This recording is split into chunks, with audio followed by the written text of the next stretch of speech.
이 시간 성경 봉독하는 시간입니다. 함께 보실 말씀은 창세기 47장 27절에서 49장 33절까지의 말씀입니다.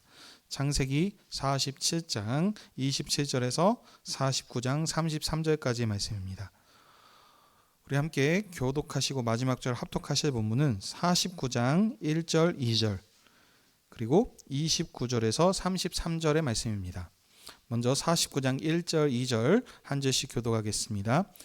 야곱이 그의 아들들을 불러 이르되 너희는 모이라. 너희가 후일에 당할 일을 내가 너희에게 이르리라. 너희는 모여 들으라. 야곱의 아들들아 너희 아버지 이스라엘에게 들을지어다. 29절부터 33절입니다. 그가 그들에게 명하여 이르되 내가 내 조상에게로 돌아가리니 나를 햇사람 에브론의 밭에 있는 굴에 우리의 선조와 함께 장사하라. 이 굴은 가나안 땅 마므레 앞 막벨라 앞에 있는 곳이라. 아브라함이 햇사람 에브론에게서 밭과 함께 사서 그의 매장지를 삼았으므로 아브라함과 그의 아내 사라가 거기 장사되었고 이삭과 그의 아내 리브가도 거기 장사되었고 나도 레아를 그곳에 장사하였노라. 이 밭과 거기 있는 굴은 햇사람에게서 산 것이니라. 야곱이 아들들에게 명하기를 마치고 그 발을 침상에 모으고 숨을 거두니 그의 백성에게로 돌아갔더라. 아멘. 자리에 앉아 주십시오.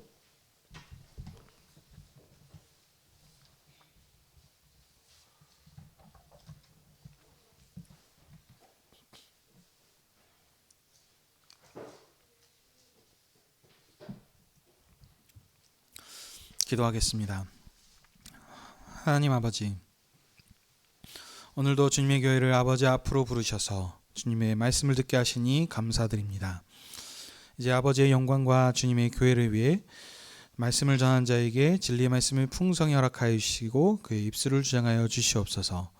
주의 성령께서 우리의 마음을 열어주시고 들을 길을 허락하여 주심으로 주님의 말씀으로 하나님을 향한 우리의 사랑과 믿음과 정체성을 굳건히 해 주시옵소서. 예수님의 이름으로 기도하옵나이다. 아멘. 오늘은 창세기 47장 27절에서 49장 33절의 말씀을 가지고 야곱의 아들들아 너희 아버지 이스라엘에게 들으라 라고 하는 제목으로 함께 은혜를 나누기 원합니다. 창세기는 총 10개의 족보로 되어 있으며 족보를 통하여 하나님의 생명 언약 역사를 기술하고 있습니다. 때문에 족보를 통하여 하나님께서 맺으신 생명 언약 역사가 그의 상속자에게 상속되어서 계속해서 이어짐을 알 수 있습니다. 창세기 마지막 족보인 야곱의 족보도 마찬가지입니다. 야곱 족보의 특징은 족보 서두에 언급한 것처럼 야곱이 가나안 땅, 곧 그의 아버지가 거류하던 땅에 거하였으니 라고 하는 말과 같이 야곱이 아버지가 있었던 가나안 땅에 거함이 특징이 되겠습니다. 하나님께서 아브라함을 부르시고 그에게 가나안 땅을 주시겠다 약속하셨습니다. 아브라함은 하나님의 하셨던 그 약속을 믿고 가나안 땅에 거류하였고 그의 상속자인 이삭도 거류하였고 이삭의 상속자인 야곱도 가나안 땅에 거류하였습니다. 자, 그런데 우리 지난 시간에 살폈던 내용은 야곱이 죽은 줄 알았던 요셉이 살아있다는 소식을 듣고 요셉을 보러 이집트에 내려가야 되는 상황에 처했습니다. 야곱은 가나안 땅을 떠나 이집트로 내려가는 것에 대해서 걱정하고 있었고 이런 상황을 아시는 하나님께서 야곱에게 나타나셔서 내가 너와 함께 이집트로 내려갈 것이며 너로 큰 민족을 이루어 다시 돌아오게 하실 것이고 또 요셉이 내 눈을 감기게 하실 것을 언약하여 주셨습니다. 야곱은 이 약속을 믿고 모든 가축과 재물을 이끌고 70명의 가족과 함께 이집트로 내려갔습니다. 하나님께서는 요셉을 통하여 대흉년의 기간 동안 야곱의 가족들을 이집트에서 이렇게 지내면서 살 수 있도록 지켜주셨고 또 이집트에서 지낼 때에도 그냥 단순한 그냥 것이 아니고 목축하기에 가장 좋은 고센 땅을 예비해 주셨는데 이는 이곳이 이집트 사람들과 동화되지 않고 하나님의 언약 백성으로서 보존될 수 있는 이런 하나님의 모든 계획하심과 인도하심이었습니다. 자, 이제 오늘 본문은 가나안 땅을 떠나 이집트로 온 야곱이 노년의 가나안 땅에 대한 소망을 하면서 자녀들을 축복하는 내용입니다. 본문은 이스라엘이 자신의 가나안 땅의 장사라고 하는 유언이 시작에 있고 또 마지막에 이렇게 처음과 끝에 이렇게 위치하고 있습니다. 그리고 그 가운데에 이스라엘이 조상의 땅을 상속받은 권위자로서 요셉의 두 아들들을 축복하였고, 또 그 다음에 이제 야곱의 12아들들을 각 사람의 분량대로 축복하는 내용으로 되어 있습니다. 야곱이 축복한 12아들들은 이스라엘의 12지파로 하나님 나라의 토대가 되는 그런 기초 작업을 하는 내용이 되겠습니다. 자, 이런 흐름 가운데서 이제 오늘 본문을 자세히 보도록 하겠습니다. 요셉의 혈족인 이스라엘과 온 가족들은 바로의 초대된 손님으로서 대흉년 기간에도 고센 땅에서 요셉의 봉양을 받으며 거기에서 생육하고 번성하였습니다. 70명이 갔다 그랬죠. 이 70. 그래서 그 노아 때 흩어져서 온 땅을 충만하게 했었던 숫자인데, 여기서도 이집트에 가서도 충만하게 되고 생육하고 번성하는 이런 일이 된 것입니다. 야곱이 이집트에서 17년을 거주하였며 그의 나이가 이제 147세가 되었습니다. 야곱이 바로 왕 앞에 섰을 때에 야곱이 말했던 것처럼 야곱이 이집트로 오기 전 130년 동안 험난한 세월을 보냈었지만 이제 그의 말년은 사랑하는 장자 요셉의 봉양을 받으면서 이집트에서 평안한 여생을 보냈습니다. 이스라엘이 나이가 들어 죽을 날이 가까워지자 그의 아들 요셉을 불러 장례를 유언하고 맹세하는 내용입니다. 이스라엘은 그의 장자권자인 요셉에게 반드시 자신을 조상들이 묻힌 가나안 땅의 장사라고 유언하였습니다. 이것을 강조하기 위해서 절대로 이집트에서 장사하지 말라는 말을 먼저 앞서서 말하면서 맹세하도록 합니다. 이 이집트는 뼈를 묻는 곳이 아니라 기근을 피해 잠시 거주하는 임시 거주지입니다. 야곱이 상속받은 땅은 그의 조상 아브라함과 이삭이 상속받아서 묻힌 가나안 땅이기에 야곱도 그 땅을 상속받은 자로서 자신을 반드시 가나안 땅에 장사하라 이렇게 유언한 것입니다. 요셉은 아버지의 허벅지 아래 손을 놓고 아버지의 유언대로 행하겠다라고 이렇게 맹세하였습니다. 이 손을 허벅지 아래에 놓고 맹세하는 것 이전에도 나왔었죠. 아브라함이 그의 종에게 이삭의 그 아내를 구하는 부분에 있어서도 이렇게 하라 그랬었습니다. 그래서 이것은 뭐냐면 힘을 다해서 성실하게 맹세를 이루겠다라는 그런 약속의 증표 표시였던 것입니다. 자, 그리고 이제 31절에 요셉의 맹세를 들은 이스라엘이 침상머리에서 하나님께 경배하였습니다. 자, 여기 31절에 보시게 되면은 하나님께 경배했다라고 하는데 원문이나 영어를 보시게 되면은 여기에 하나님이라는 표현이 없습니다. 그래서 이 두 가지 해석이 가능한데, 그러니까 이것을 이제 하나님께 경배하는 자가 하나님이다라고도 볼 수 있는 것이 있겠고요. 또 한 가지는 가능한 해석은 요셉에게 경배했다라고도 볼 수 있습니다. 왜냐하면 지금 요셉이 꿨던 꿈이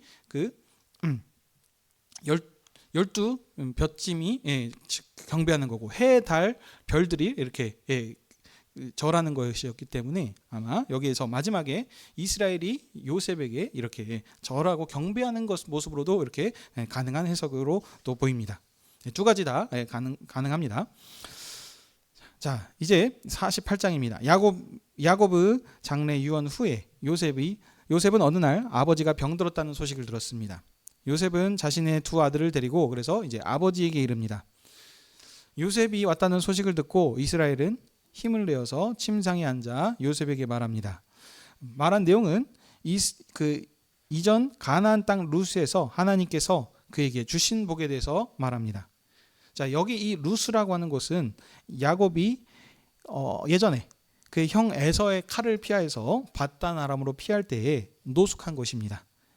이게 그러니까 베델이죠. 그래서 베델의 다른 지명이 루스가 되겠습니다. 그래서 야곱이 루스 곧 베델에서 돌을 취하여 베개를 삼고 노숙할 때에 전능하신 하나님께서 그에게 나타나셔서 그 언약하신 내용을 지금 그러니까 요셉에게 지금 말하는 것입니다. 하나님께서 약속하신 내용은 야곱에게 많은 자손을 주고 이 땅을, 지금 네가 누워 있는 이 땅을 후손에게 주어서 영원한 소유가 되게 하라 하셨다. 이렇게 언약하여 주셨습니다. 야곱이 받았던 그 언약의 내용은 야곱의 조상이었던 아브라함과 이삭에게 언약하신 내용과 동일합니다. 그래서 언약이, 약속이 이렇게 성취되고 상속되고 이렇게 된 것을 우리가 알 수 있는 것이죠. 야곱은 요셉에게 베델 언약에 대해서 말함으로 자신이 조상의 땅을 상속받은 권위자인 것을 지금 얘기한 것입니다. 내가 이 조상들의 언약을 상속받은 상속자이다. 그래서 이 야곱은 조상들에게 하나님께 받은 이 언약의 상속자의 권위로서 요셉의 두 아들들을 축복하기 시작합니다. 요셉은 아버지 야곱을 이집트로 모시기 전에 이미 결혼하여서 두 아들이 있었습니다. 그 제사장의 딸과 결혼을 했었죠. 그래서 요셉이 두 아들을 낳았는데 이름이 에브라임과 므낫세입니다. 근데 야곱은 이 요셉의 두 아들을 루벤과 시므온처럼 내 것이 될 것이다 라고 이렇게 선언합니다. 그러니까 이 아들은 그러니까 손자인데 아들로 삼겠다는 것입니다. 그러니까 내 것이다, 자신의 것으로 이렇게 삼는 것입니다. 야곱은 손자들을 양자로 삼아서 아들들의 반열로 한 단계 올린 것이죠. 이렇게 올리게 되면은 장자 요셉의 아들들이 두 몫을 차지하게 됩니다. 왜냐하면 한 몫씩 떼준다고 했을 때 요셉은 아들들이 두 몫씩을 받으면 두 몫을 받는 것과 같은 것이죠. 근데 두 몫은 누가 받습니까? 장자가 두 몫을 받는 것이거든요. 그래서 이렇게 지금 요셉의 두 아들들을 양자로 삼아서 이렇게 아들 반열로 올리게 되었습니다. 그러고 이제 얘기하죠. 이제 이 두 아들을 제외한 앞으로 태어난 그 후의 소생들, 그 셋째부터는 이제 그부터는 이제 요셉의 네 자식들이 될 것이다. 그래서 형들의 지파에 소속이 되어서 그의 이름으로 유산을 받게 될 것을 이렇게 얘기합니다. 자, 그리고 야곱이 이제 요셉에게 특별히 라헬의 죽음에 대해서 언급을 하고 있는데, 이는 요셉이 특별히 사랑한 야곱이 특별히 사랑한 그 아내 라헬의 소생이었기 때문입니다. 야곱이 형 에서를 피하여 밧단아로 갔을 때 그곳에서 오랜 세월 동안 수고하면서 했던 이유는 이 사랑하는 라헬을 아내로 얻기 위해서였습니다. 근데 라헬을 데리고 가나안 땅으로 이제 돌아오는 중에 베들레헴에서 일찍 죽게 되었었죠. 그래서 이스라엘은 죽음을 앞에 두고 요셉에게 그의 어머니 라헬에 대한 사랑과 애절한 추억을 다시 한번 말함으로 요셉에게 그 사랑을 다시 한번 표현하는 것을 볼 수 있습니다. 자, 그리고 이제 야곱이 8절 이후에 요셉의 아들들을 보고 이제 축복하기 시작합니다. 먼저 이들이 누구냐라고 묻죠. 이는 10절에 설명하는 것처럼 야곱이 노쇠하여서 시력이 약해져서 앞을 잘 보지 못한 것으로 생각이 됩니다. 그래서 앞을 잘 보지 못하는 야곱이 두 손자들을 자신의 아들들로 입적하기 전에 확인하는 작업이었던 것이죠. 요셉은 야곱의 무릎에 여기서 하나님께서 내게 주신 아들들이라라고 이렇게 대답합니다. 야곱은 두 손자인 것을 확인하고 그들을 축복하려고 이제 앞으로 데려오게 합니다. 요셉이 두 아들들을 야곱 앞으로 데려오자 야곱은 손자들에게 입 맞추고 그들을 안았습니다. 이거 안고 입 맞췄다라고 하니까 어색할 수 있는데 이는 이 당시에 유대인들의 문화입니다. 그래서 축복하는 그 인사 표현인 것입니다. 그래서 야곱의 아버지 이삭도 야곱에게 그때 축복했을 때 입 맞추고 그를 안고 했던, 그러고 나서 축복했었던 것을 우리가 볼 수 있습니다. 야곱은 손자들을 안고 지난 날을 회상하면서 그의 아들들까지 이렇게 보울 수 있게 된 것은 하나님의 은혜라고 이렇게 고백을 합니다. 그리고 요셉은 이제 두 아들들을 아버지 곁에 물리고 엎드려 이렇게 절합니다. 요셉은 눈이 어두운 야곱이 축복할 수 있도록 아들들을 이제 이끌어서 이제 손으로 이렇게 하는데, 야곱의 오른손이 므낫세에게 가도록, 그리고 왼손이 에브라임에게 향하도록 이렇게 합니다. 근데 야곱은 손을 바꾸죠. 그래서 오른손이 차남 에브라임 머리에게 가도록, 왼손이 므낫세 장자죠 머리에 가도록 이렇게, 그러니까 손을 이렇게 X자로 이렇게 한 것입니다. 그리고 야곱이 이제 에브라임과 므낫세를 축복하는데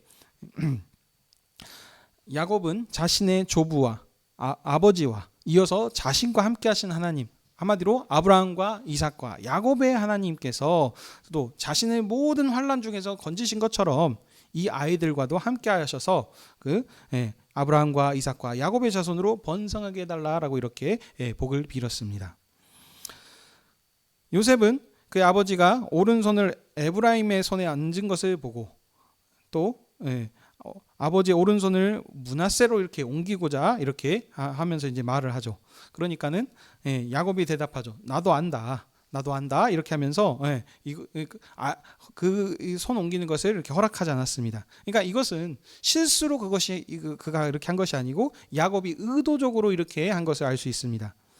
그러니까 요셉은 또 왜 굳이 그럼 그걸 옮기려고 했느냐? 이것은 유대 문화의 풍습입니다. 그렇죠? 오른손은 힘의 권위와 능력을 상징하는 것입니다. 그렇기 때문에 당연히 장자인 므낫세에게 오른손으로 축복하는 것이 당연한 것이기 때문에 그렇게 하기를 원했겠죠. 근데 야곱은 요셉의 만류에도 불구하고 에브라임을 장자로 축복하였습니다. 이런 일들이 지금 성경에서 많이 보고 있습니다. 그러니까 큰 자가 작은 자를 섬기라고 하는 일이지 않습니까? 마치 야곱이 어머니 뱃속에서 형과 다투었을 때 하나님께서 작은 자 야곱을 택하여 장자로 삼으심과 같이 같습니다. 자, 여기서도 요셉의 아들일 때도 므낫세가 장자였지만 야곱의 아들로 입적할 때는 차자인 에브라임을 장자로 삼는 것을 볼 수 있습니다. 야곱은 므낫세도 한 족속이 되어서 크게 될 것이지만 아우 에브라임이 형 므낫세보다 큰 자가 될 것이라 이렇게 예언하였습니다. 그래서 훗날에 이스라엘 백성들이 서로 축복하면서 얘기하기를 에브라임과 므낫세의 번영을 예로 들면서 축복을 말할 것이라 했습니다. 그러니까 에브라임이 먼저 앞선 거죠. 므낫세보다 앞선다는 것이 먼저 된다는 것입니다. 자, 그래서 실제로 이제 뒤에 이제 역사들을 보게 되면은 이제 원래 한 나라였었는데 이제 분열 왕국으로 쪼개졌을 때 남유다에서는 유다 지파가 왕이 나왔지만 북이스라엘에서는 이 에브라임 지파에서 이렇게 왕들이 나오는 것을 볼 수 있습니다. 자, 이스라엘은 또 요셉에게 말하기를 자신은 가나안 땅의 회복을 보지 못하고 죽지만 언약에 신실하신 하나님께서 반드시 너와 함께 하셔 조상에게 언약하신 땅으로 돌아가게 해주실 것이다 라는 것을 말합니다. 그래서 가나안 땅을 들어가서 분배할 때에 형제들보다 내게 일부분을 더 주어서 이 세겜 땅을 줄 것을 얘기합니다. 그러니까 아직 이 땅이 내 것이 땅이 아니지만 하나님께서 약속하신 이 일들이 반드시 이루어질 것이다. 그때 분배할 때 이 세겜 땅 너한테 줄 것이다. 아직 이루어지지 않았는데 이 땅 너에게 줄 것이라는 걸 이미 지금 이렇게 선언하고 있는 것입니다. 자, 그리고 이제 49장에 보시게 되면 이제 야곱이 야곱 곧 이스라엘이 요셉의 두 아들들을 축복한 뒤에 자기 아들들을 축복하기 위해 그 12아들들을 부릅니다. 자, 그러면서 얘기할 때 이렇게 하죠. 너희는 모이라. 너희가 후일에 당할 일을 너희에게 이르리라. 후일에 앞으로 일어날 일에 대해서 야곱이 지금 얘기하는 것입니다. 이게 예언인 것이고 어떻게 보면 이제 축복한 것이죠. 그러면서 얘기하죠. 오늘 설교의 제목과 같이 너희는 모여 들으라. 야곱의 아들들아 너희 아버지 이스라엘에게 들을지어다라고 이렇게 말했습니다. 야곱은 하나님의 뜻을 온 백성에게 전하는 선지자인 것처럼 그의 아들들을 불러놓고 후일에 그들이 당할 하나님 나라의 복을로 그들에게 얘기하고 축복하였습니다. 이는 마치 야곱이 조상들에게 약속하신 하나님 나라의 상속자이며 완성자이기 때문에 이 일들을 한 것입니다. 이스라엘은 조상의 유업을 상속받은 언약의 약속의 상속자로서 그가 받은 유업을 그의 아들들에게 축복하며 상속시킵니다. 근데 이 상속할 때의 그 모습들을 보게 되면은 이스라엘은 그 12아들들을 분량대로 축복하는 모습을 볼 수 있습니다. 그 분량이라고 하는 것은 이제 뒤에서도 더 설명들이 나오는데 그들의 출생 시에 이름들을 다 주어줘. 이름 지을 때 뜻없이 그냥 짓는 이름들은 없습니다. 다 뜻으로 있습니다. 그래서 그 출생지 지었던 이름과 함께 주신 복이며 또 그들이 현재 살아왔었던 그 인품과 행동에 따른 복입니다. 자, 그래서 이제 야곱이 축복을 하는데 그 시작과 끝은 그 출생 순서대로 됩니다. 근데 이제 지금 순서들이 좀 섞인 부분들이 있습니다. 근데 아무튼 핵심은 두 장자권자인 유다와 요셉에 집중됩니다. 그렇죠? 예, 그래서 이제 뒤에 더 설명드리겠는데 이는 그러니까 지금 뭐냐면 이 12명들을 다 축복하긴 하는데 창세기가 족보의 모든 사람을 다 기록하지 않는다 그랬습니다. 왜냐하면 언약의 상속자 중심으로 기록되어 있기 때문입니다. 그래서 이런 지금 축복에서도 그 부분들이 다 드러나는 것이죠. 자, 그래서 이제 축복을 시작하는데 제일 처음 예언은 바로 장자 르우벤에 대한 것입니다. 르우벤이 원래 혈통적으로는 첫째입니다. 근데 보라 아들이라 라고 하는 이 이름의 뜻처럼 야곱의 장자요 능력이며 그의 기력의 시작입니다. 그는 위풍이 월등하여서 권능이 탁월한 아들이지만 그는 끓는 물처럼 넘쳤기 때문에 더 이상 탁월하지 못합니다. 그의 끌어넘침은 정욕의 끌어넘침이며 교만함입니다. 이는 그의 아버지의 침상을 더럽혔기 때문에 이 일로 그의 장자권을 잃게 되었습니다.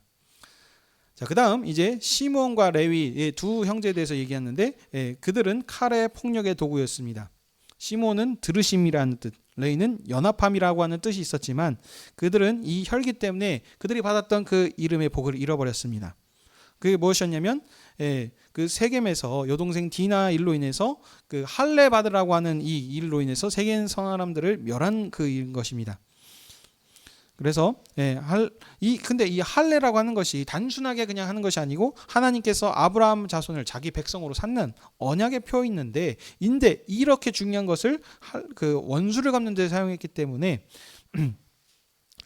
참 큰 죄를 지었던 것이죠. 그래서 야곱이 시므온과 레위에게 야곱 중에서 나누이며 흩어지라라고 이렇게 얘기합니다.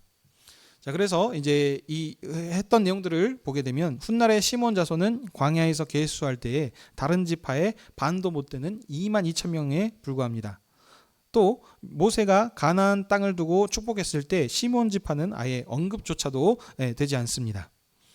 또 가나안 땅을 들어가 땅을 분배받을 때 다른 지파처럼 땅을 분배받지 못하고 유다 자손의 기업 중에서 몇몇 성읍을 얻게 됩니다. 자, 그리고 또 포로에서 귀환한 후에는 거의 증가가 되지 못하고 유다 자손에 거의 흡수되는 이런 상황에 처하게 되게 됩니다. 레위 지파도 마찬가지입니다.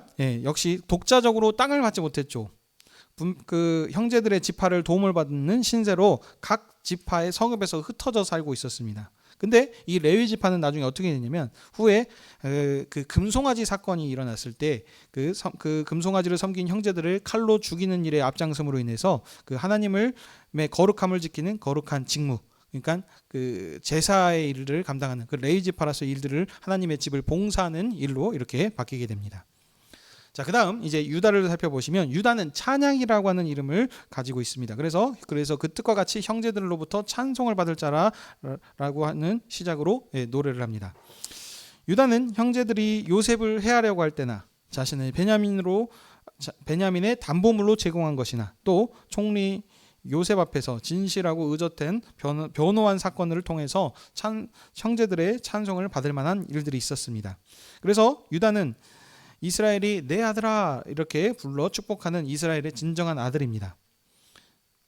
유다는 사자와 같은 아버지의 새끼 사자입니다. 대범하고 담대한 아들인데 그래서 여기 이렇게 얘기하죠. 내 손이 내 원수의 목을 잡을 것이며 내 아비의 아들들이 내 앞에서 절하리라. 이는 지금 유다가 원수들과 싸워서 압제할 것이며 그 유다의 자손 형제들의 후손이 유다의 후손에게 이렇게 복종할 것을 얘기합니다. 그게 확실한 것이 뭐냐면 바로 규라고 했는데 이 규는 뭐냐면 왕권을 상징하는 겁니다. 그래서 그 통치자의 지팡이가 항상 그를 떠나지 않을 것이라고 했습니다. 언제까지냐면 실로가 오시기까지 그 권세가 끊어지지 않을 것을 이렇게 얘기합니다. 자, 여기에서 이제 또 보시게 되면 여기 나귀를 얘기하는데 이 나귀는 뭐냐면 평화를 상징하는 동물입니다. 언제 나귀를 보통 이제 잡목에다 메어두는데 포도나무에다 메어주는 것은 지금 땅에 포도나무가 너무 흔할 정도로 풍성한 열매가 있다는 것입니다. 그 땅이 평화가 넘쳐서 그렇죠? 잡목에다 메어놓으면 다 먹어버릴 거 아닙니까? 근데 그 정도로 지금 흔하게 이렇게 한다는 겁니다. 자, 그 다음에 옷을 포도주에 빤다라고 해서 그 이제 이거는 뭐냐면은 이 그 포도주가 풍만한 이런 평강의 나라라고 하는 것입니다. 자, 그다음에 이제 유다에 이어서 야곱은 이제 레아에게 후하게 더 주신 다섯째와 여섯째 두 아들을 축복하는데 여기는 순서가 좀 바뀐 부분이 있습니다. 이 바꿔 축복한 것은 아버지의 축복을 받은 방식이죠. 그래서 그 두 아들을 힘쓴 요셉을 이렇게 아들들을 바꾼 것처럼 여기서도 이렇게 좀 바꿔서도 하고 있습니다. 야곱은 스불론에게 거주함이라고 하는 이름처럼 해변에 거주하면서 할 것인데 이곳은 배를 매는 해변입니다. 그래서 그 경계가 시돈까지 확장할 것을 이렇게 얘기했고요. 그 후에 이제 이루어진 얘기들을 또 보시게 되면은 그들은 실제로 직접적인 해변에 거주하진 않지만 갈릴리 바다 사이에 거주하면서 상업 및 무역업에 종사하면서 그 또 야곱이 했었던 축복과 예언이 이루어진 것을 볼 수 있습니다. 또 갑이라고 하는 뜻을 가지고 있었던 이사갈에게는 건장한 낙이라라고 했었죠. 그래서 그들은 쉴 곳을 좋게 여겨서 어깨에 짐을 내려놓고 앞제 아래서 신기며 살릴 거라고 했는데 이사갈의 후손들은 실제로 정치에는 관심 없으며 나귀처럼 낙천적이며 성실하게 농업 일을 수행하면서 평안히 살았던 것을 볼 수 있습니다. 자, 그다음에 이제 시녀의 아들들이죠. 그 실바와 비라의 아들들에 대해서 이제 축복을 하는데요. 자, 단과 갓과 아셀과 납달리는 라헬과 레아가 이렇게 경쟁하여서 시녀들을 주어서 이렇게 낳은 아들들입니다. 자, 단은 라헬이 자녀를 낳지 못하자 시녀 비라를 통해서 얻은 아들로 억울함을 푸심이라라고 하는 뜻을 가졌습니다. 그래서 단은 시녀를 통해서 얻은 서자이지만 라헬의 첫 번째 아들입니다. 그래서 야곱은 단을 자기 백성의 권세 있게 통솔하는 이스라엘의 한 지파로 축복하였고 또 사사 시대에 단 지파의 후손 삼손이 사사가 되어서 백성들을 재판하고 통치함으로 그런 언약들이 이렇게 성취될 수 있도록 이렇게 하였습니다. 자, 갓은 레아가 낳은 아이가 낳음이 멈추자 경쟁하기 위하여서 실바를 주어서 낳고 아들입니다. 그래서 이름을 복됨이라고 했죠. 그래서 야곱은 갓의 군대를 추격을 받으나 도리어 그것을 추적하게 할 것이다 라고 이렇게 하였습니다. 그래서 갓 지파는 그 요단 동편의 기업을 얻어서 다른 지파에 비해서 적들에게 자주 침범을 받긴 하지만 그 기업을 지키기 위해서 공격하고 승리하는 모습을 볼 수 있습니다. 자, 아셀은 기쁨이라고 하는 뜻입니다. 그래서 그가 왕의 수라상을 차리리라라고 했습니다. 아셀은 그 지파가 받은 땅은 지중해 해변가로서 물이 풍부하고 풍성한 수확을 거두는 것입니다. 그래서 이곳에서 왕궁의 식량이 조달되었습니다. 자, 납달리입니다. 경쟁안이라는 이름을 뜻을 가지고 있는데 암사슴이라고 이렇게 얘기했었죠. 그래서 납달리는 위협이나 경쟁 없이 노인 사슴처럼 평화롭게 아름다운 소리를 내는 일을 했습니다. 자, 그 다음에 이제 요셉이죠. 요셉은 야곱의 사랑하는 장자권자 아들입니다. 야곱은 사랑하는 아내 라헬의 장자 요셉에게 이름 더함과 같이 장자로서 이렇게 축복을 하였습니다. 야곱은 막내나 다름없는 요셉에게 장자가 받는 몫으로서 다른 형제보다 많게 두 몫을 주었죠. 그의 아들들이 이렇게 올라옴을 통해서 그렇게 됐습니다. 그래서 야곱이 그에게 준 것은 형제 중에 뛰어난 요셉의 머리에게 항상 있을 것이다 라고 이렇게 축복했습니다. 자, 그 다음 이제 베냐민입니다. 베냐민은 오른손의 아들이라고 합니다. 그러면서 물어뜯는 일이라고 했죠. 그래서 단결력과 용맹함으로 사자의 먹이를 빼앗아 먹으면서 어떠한 먹잇감도 놓치지 않고 움켜쥐며 나눌 것을 이렇게 얘기했습니다. 자, 베냐민 지파는 그러니까 끊임없는 투쟁의 역사 가운데서 승리할 것을 이렇게 얘기하였습니다. 자, 이렇게 해서 야곱은 아들들에게 복의 분량대로 축복하였습니다. 야곱의 복의 분량은 아버지의 복을 받기 위해서 그들의 어머니들처럼 경쟁적이며 호전적입니다. 그의 어머니들이 서로 경쟁하면서 아들들을 낳았던 것처럼 이제 이들도 마찬가지입니다. 이스라엘이라고 하는 새 이름을 받기 위해서 야곱도 경쟁하였던 것처럼 이 아들들도 마찬가지로 이렇게 경쟁하면서 순서로 바꾸면서 축복하였고, 그래서 이 일들을 이루기 위해서 경쟁하면서 일들을 이뤄갈 것이고, 또 이 약속의 땅을 상속받아서 그 나라를 번성하게 될 것이다라는 것입니다. 야곱은 하나님께서 조상에게 약속하신 가나안 땅에 상속한 완성자로서 그 아들들에게 그 땅을 누릴 복을 축복한 뒤에 다시 한 번 더 자신의 그 장사지에 대해서 유언합니다. 이번에 야곱은 장자 요셉에게 이집트에서 매장하지 말고 조상의 묘지에서 매장하라고 그 전에 이렇게 얘기했었는데, 이번에 12아들들에게 다시 한번 얘기할 때는 그 매장지에 대해서 정확히 구체적으로 한 번 더 얘기합니다. 야곱의 매장지 유언은 다음과 같죠. 그 햇사람 에브론 밭에 있는 굴에게 우리 손주와 함께 장사라는 것입니다. 이 굴은 예전에 아브라함이 마므레아 막벨라에 있는 것을 햇사람 에브론에게 샀던 것입니다. 그래서 거기에 그의 아내 사라를 장사하였고, 또 아브라함도 거기에 장사되었고, 그의 이삭과 그의 아내 리브가도 장사되었고, 또 레아도 그곳에서 장사였습니다.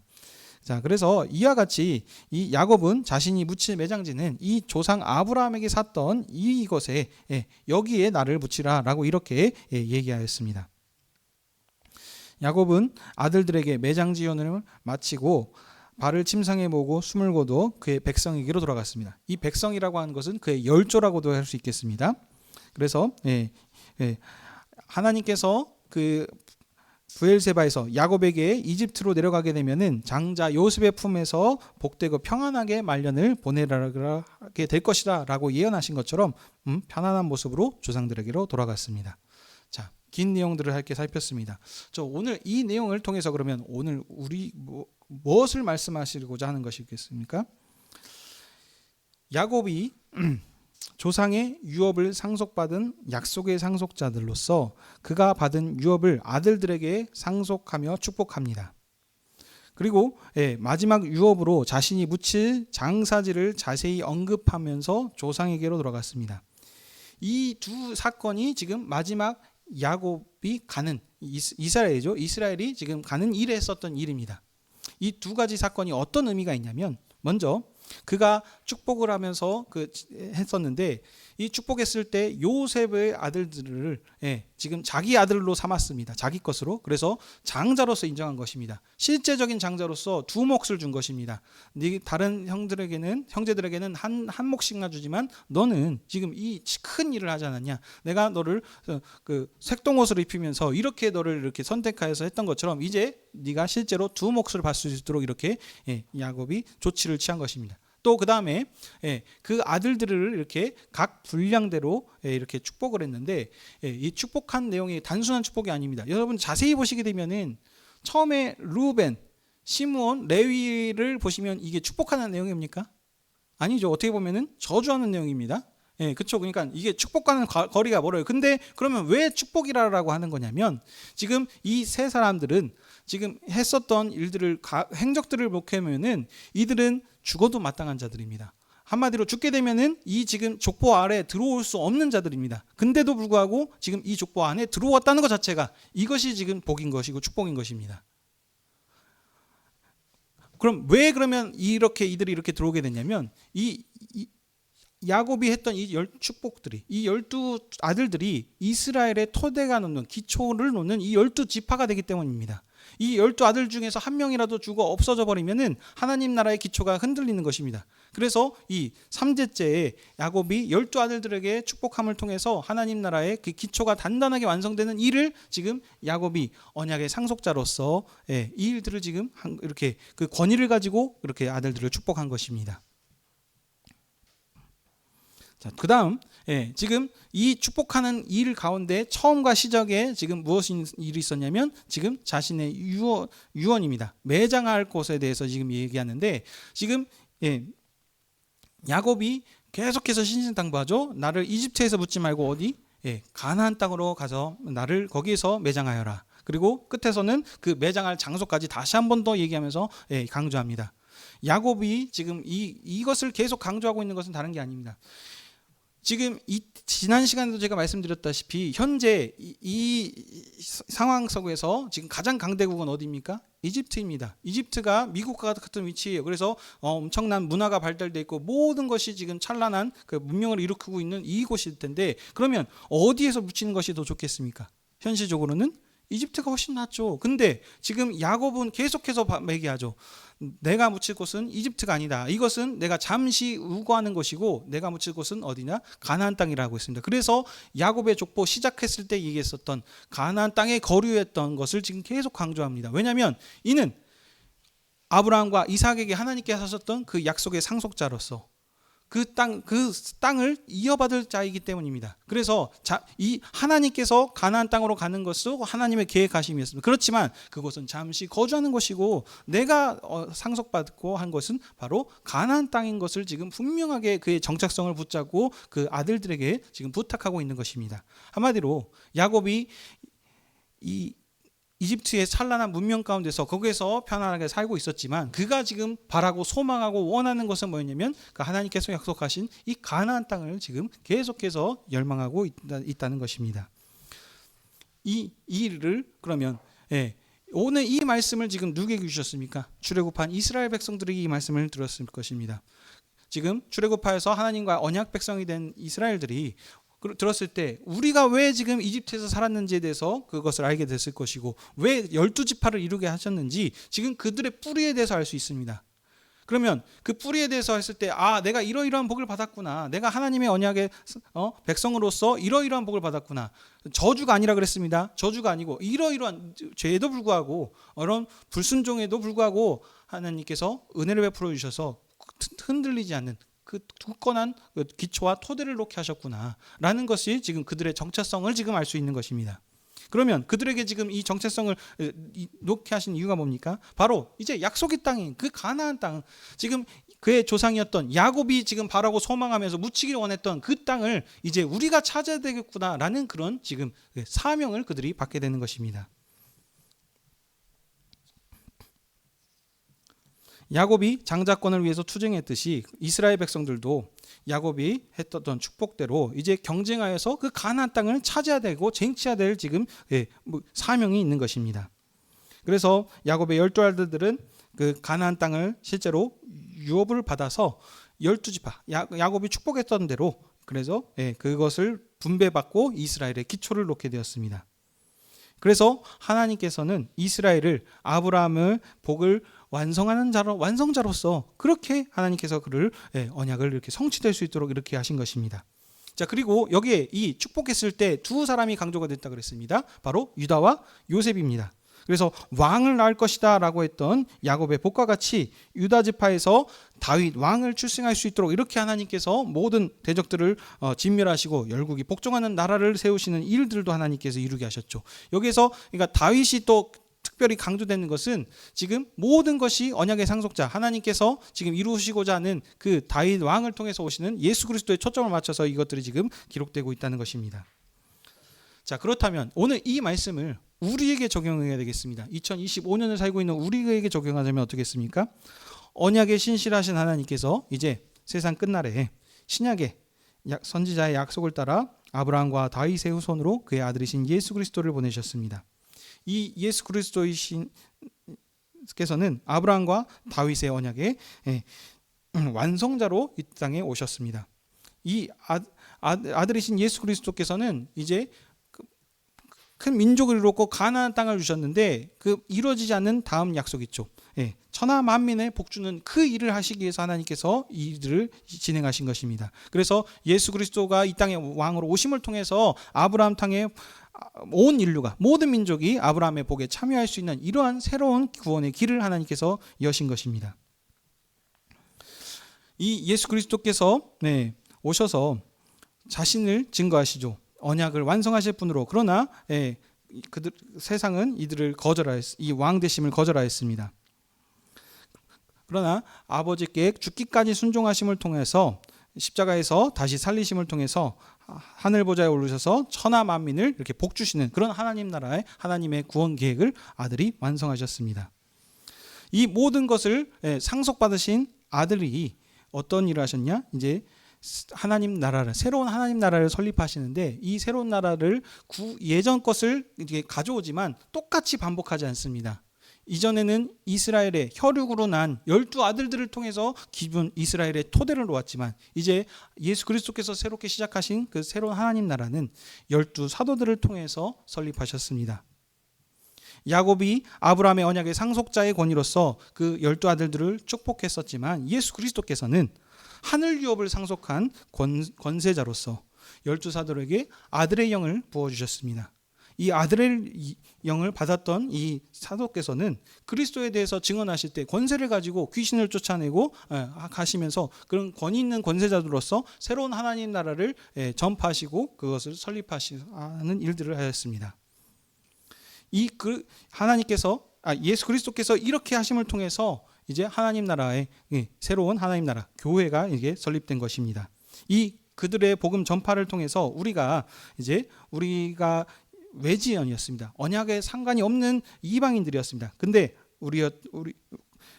우리를 하나님께서 먼저 택하여 불러주셔서 하나님을 아빠 아버지라 부르는 이렇게 양자로 택해주시는 이런 놀라운 은혜를 우리에게 베풀어 주셨습니다. 그러므로 교회는 하나님의 택하심과 사랑으로 세워진 새로운 하나님 나라입니다. 주님의 택하심과 사랑으로 세워진 교회 성도 여러분, 오늘도 주님께서 우리를 주님의 상으로 부르시고 말씀하십니다. 이것은 너희를 위하여 흘리는 내 피니 내 살이니 이것을 먹고 마실 때마다 나를 기념하라 하셨습니다. 오늘 이 말씀을 그러면 우리에게 적용하면서 우리에게 해야 된다면 무엇이겠습니까? 우리가 먹고 마실 때마다 우리의 정체성을 기억하는 것입니다. 우리는 어떤 자들입니까? 예수 그리스도께서 피값을 사시고 사시는 나라입니다. 우리가 그 언약을 이어받은 언약의 상속자들입니다. 야곱은 그가 마지막 때에 바라고 소망했던 것은 무엇이었습니까? 가나안 땅입니다. 그렇다면 우리가 지금 소망하고 우리에게 약속되어 있는 기업은 무엇입니까? 가나안 땅입니까? 아닙니다. 우리는 가나안 땅 정도가 아니고 영원한 하나님 나라의 하늘 기업을 약속받았습니다. 하늘에 속한 모든 신령한 복을 우리 교회에게 주셨다는 사실입니다. 그러므로 우리 가나안 땅에 받았던 복들은 영원한 것이 아닙니다. 잠시뿐이고 지나가면 쇠하여 없어질 것들입니다. 그러나 그리스도께서 우리에게 주신 그 기업은 영원히 쇠하지 않는 영원한 하나님 나라의 그 생명을, 언약을 우리에게 주셨다는 것입니다. 여러분들이 이것을 이어받은 마지막 시대를 봉사하는 언약의 상속자들이십니다. 그러므로 우리가 가지고 있는 그 값어치가 어떤 것인지 한번 생각해 보십시오. 우리가 믿음의 상속자로서 하늘의 모든 것들을 상속받았는데 먹고 마시는 그 부분들에 있어서 이것으로 인해서 우리가 걱정할 필요가 있겠습니까? 자, 두 번째입니다. 자, 이 언약의 상속자로서 야곱이 그의 12아들들을 축복했습니다. 그렇다면 우리가 해야 될 것은 뭡니까? 우리가 바라보고 할 것은 지금 세상에 있는 것들이 아니고 하나님 나라의 기업을 유업으로 받은 자들인데, 다시 말하면 이 복음이 우리의 생명이고 이것이 우리의 값어치 있는 것인데, 우리 자녀들에게 과연 여러분들은 무엇을 물려주시겠습니까? 유산으로 돈을 물려주시겠습니까? 땅 문서를 물려주시겠습니까? 이것이 가나안 땅의 복입니다. 여전히 구약 백성들은 이것을 약속받았고 이것을 물려주시겠지만 우리는 그것보다 더 값어치 있는 금보다 은보다 귀한 나의 생명 되신 주님, 이 복음이 우리 가운데 있지 않습니까? 우리가 주님의 생명의 상에 앉을 수 있는 믿음의 상속자들이고 하나님의 귀한 언약의 아들이고 딸이라는 사실입니다. 이것이 그 어떤 것보다도 권세 있는 복음이고 이것이 값어치 있는 것인데, 어떤 것을 여러분들이 자녀들에게, 우리 믿음의 다음 세대에게 물려주시겠냐는 것입니다. 금보다 더 귀한 이 복음을, 예수 그리스도를 유산으로 물려주시길 바랍니다. 우리가 마지막 언약을 상속받은 자들입니다. 우리가 오직 생명을 다해서 충성하며 나아가면 하나님께서 우리를 통해서 이 믿음의 언약의 상속자들을 통해서 약속하신 모든 약속을 다 이루실 것입니다. 우리 교회사에서